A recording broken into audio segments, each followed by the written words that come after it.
Rinkoje nuskambėjusi daina greitai sukėlė skandalą dėl žodžių, kuriuos transliuoja atlikėjas. Atikint kūrinyje dainuoja apie derybų stalą, sudėtus ginklus, apsikabinimus ir taiką.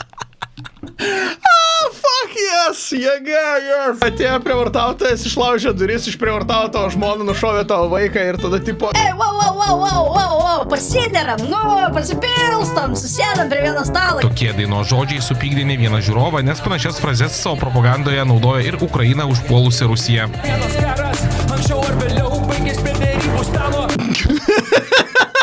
Ne kiekvienas karas baigėsi prie derybų stalo. Kartais tiesiog tenka kapituliaciją pasirašyti, nes tipo jie done fucked.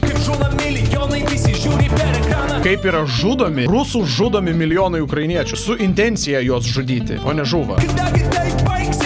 Tada, kada agresorius bus arba nugalėtas, arba nuspręs sustoti. What the fuck? Kas čia per klausimas, durnas?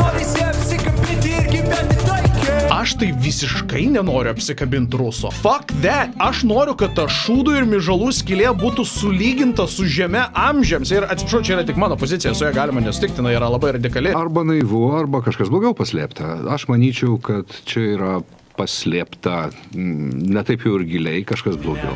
Agresorius turi būti nukautas. Būtent, agresoriui reikia fucking galvą nupjauti. Reikia fucking nupjauti galvą ir prišikti kaklą agresoriui, o ne tipo apsikabinti ir... Aš noriu gyventi taikiai.